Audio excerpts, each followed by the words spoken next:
네, 오늘도 리포트 뚜껑 열어보는 시간 돌아왔습니다. 정서환 아나운서 함께 할게요. 어서 오세요. 안녕하세요. 네, 반갑습니다. 자, 오늘은 또 어떤 리포트를 가지고 왔을지 첫 번째 리포트부터 뚜껑 열어보겠습니다. 네, 첫 번째는 11월 마지막 날 뚜껑이잖아요. 네.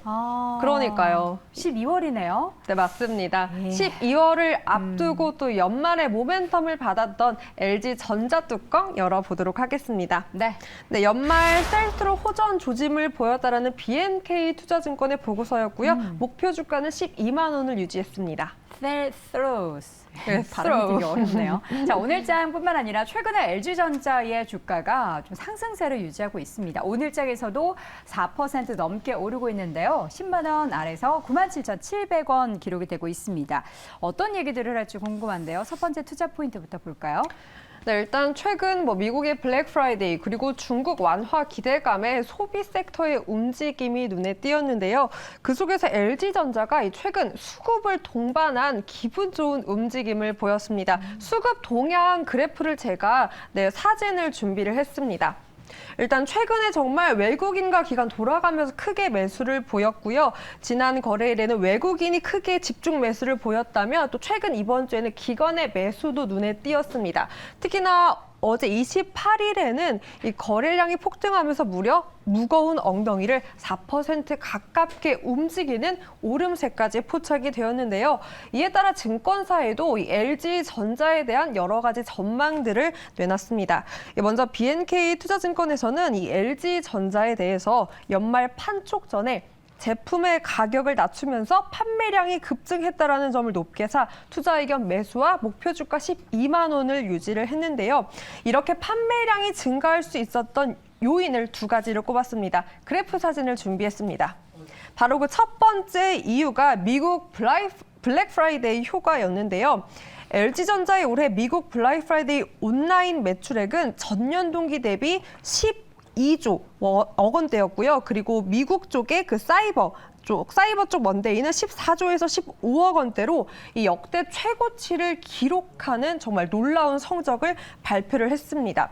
이 같은 첫 번째 이유와 함께 두 번째 이유도 제시를 했는데요. 다음 그래프 체크해 보도록 하겠습니다. 사실상 그동안 LG전자를 비롯해서 이 수익성을 악화시켰던 큰 요인은 강달러의 흐름이었습니다.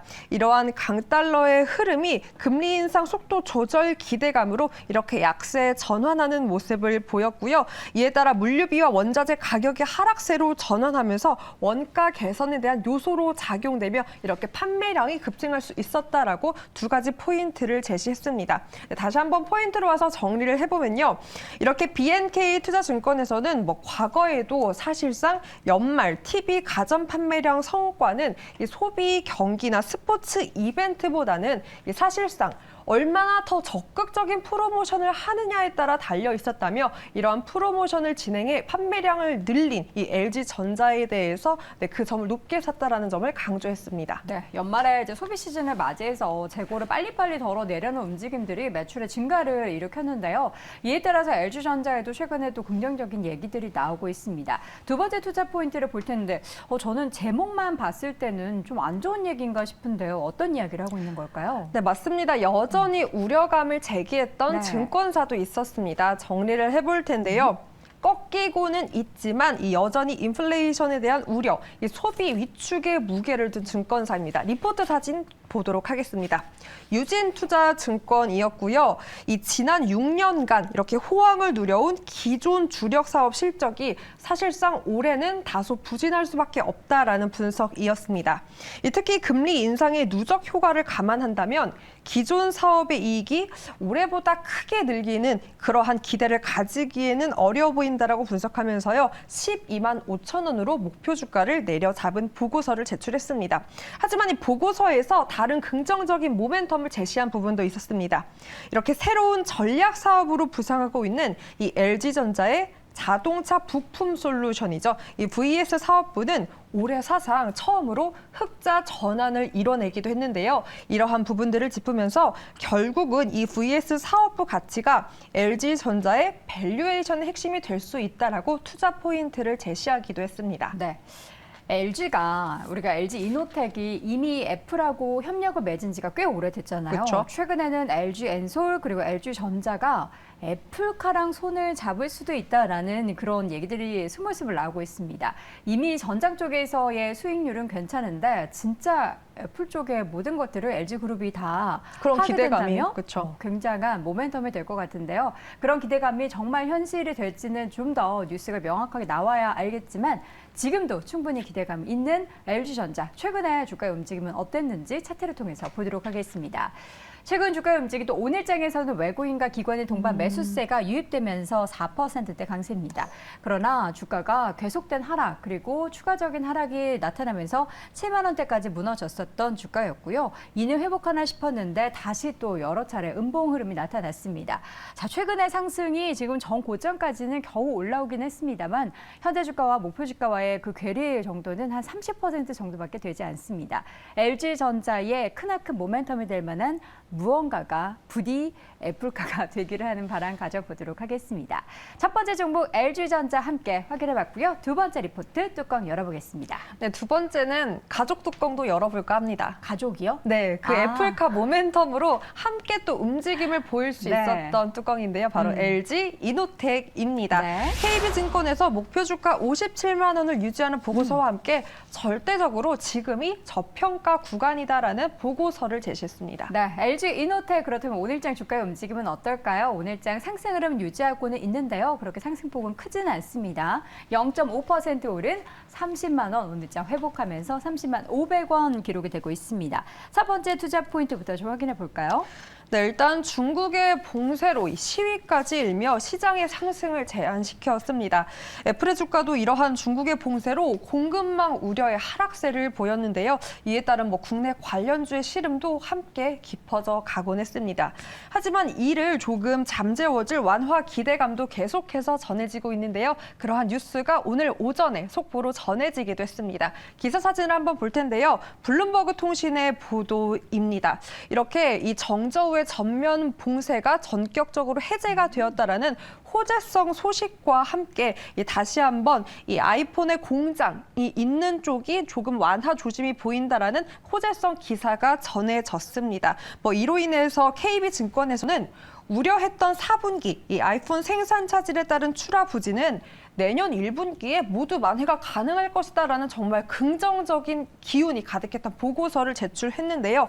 그 이유를 정리해봤습니다. 그래프와 함께 체크를 해볼 텐데요. 바로 첫 번째 이유가 수요였습니다.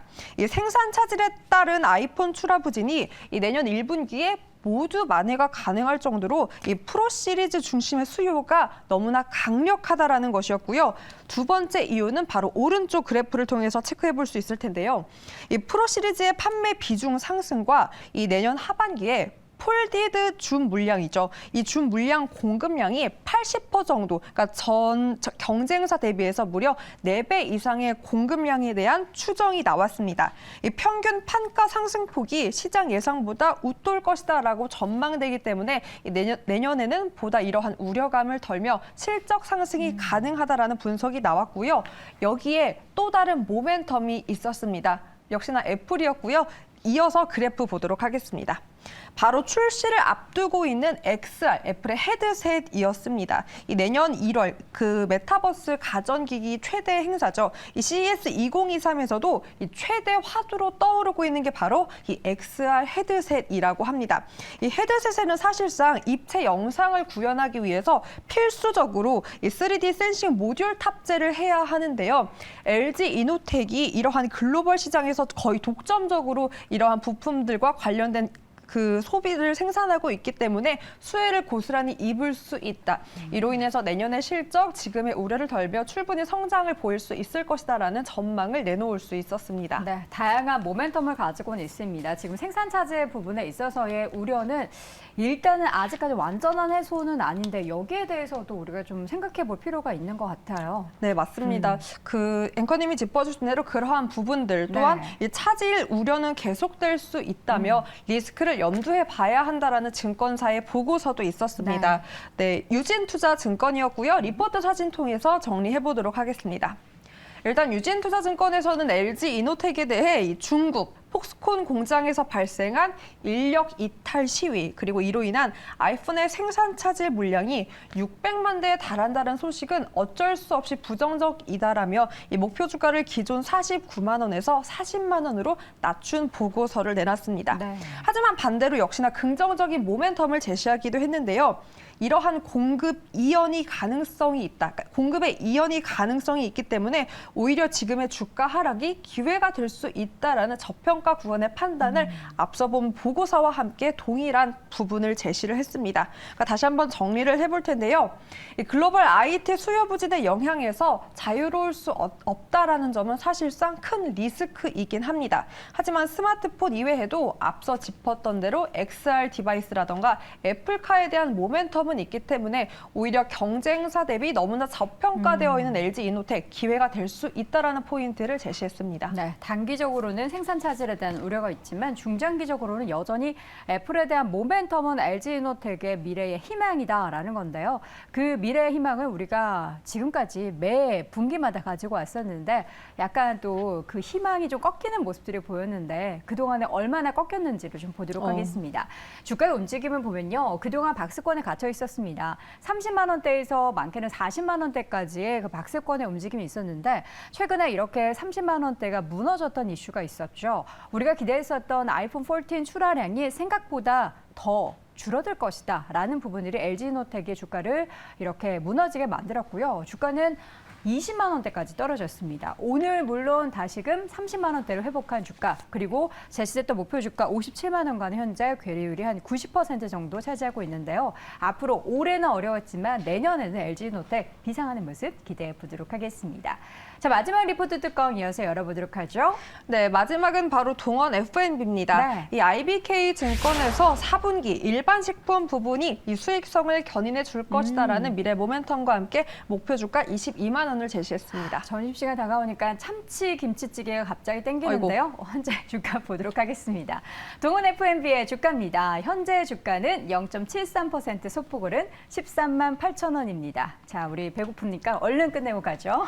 네, 일단 먼저 음식료 업종의 흐름을 체크해 보겠습니다. 첫 번째 그래프인데요. 음식료 업종과 코스피 주가의 흐름입니다. 역시나 그래프에서 느낄 수 있다시피 파란색이 음식료, 뒤에 하늘색이 코스피 지수인데요. 최근까지 음식료 업종은 이렇게 시장 대비 상대적으로 강력한 선방을 보이기도 했습니다. 조금 더 자세하게 보기 위해서 다음 그래프를 볼 텐데요. 작년 코로나 환경에서 영업 실적을 개선하면서 이렇게 주가 상승을 이뤄냈습니다. 하지만 다시금 이 공급망 이슈, 원가 상승으로 하락세를 보이고 있는데요. 현재 구간을 간략하게 정리를 해보면 이 음식료 업종의 화두죠. 이 가공과 소재식품의 가격 인상이 리오프닝 효과와 함께 반영되고는 있었습니다. 이에 따라 시세를 내주기는 했으나 이 시장의 전반적인 약세에 다시금 다소 지지부진한 흐름을 보이고 있다라는 분석이었습니다. 네, 다음 포인트는 드디어 이제 참치캔 얘기가 나오는데 제가 이렇게 많이 먹었다고요? 그러니까요. 저도 놀랐습니다. 우리가 먹은 참치가 벌써 137개나 된다라고 더 될 것 하는데요. 같기도 한데. 네, 맞습니다. 아무래도 매출과 직결될 수 있는 부분이기 때문에 네. 매출 그래프부터 체크해 보도록 하겠습니다. 일단 지난 3분기 매출은 부합했지만 영업이익이 시장 기대치를 밑돌았습니다. 일반 식품과 사료 등 이 전 사업 부분에서 외형 성장이 나타나기는 했으나 참치 쪽 치즈 식용유에서 원부자재 가격과 물류비 상승으로 인해서 다소 영업이익이 저조했던 건데요. 하지만 IBK 증권에서는 4분기 일반 식품 부문을 필두로 수익성 개선이 가능하다고 봤습니다. 가능한 이유를 기사 사진을 통해서 준비했는데요.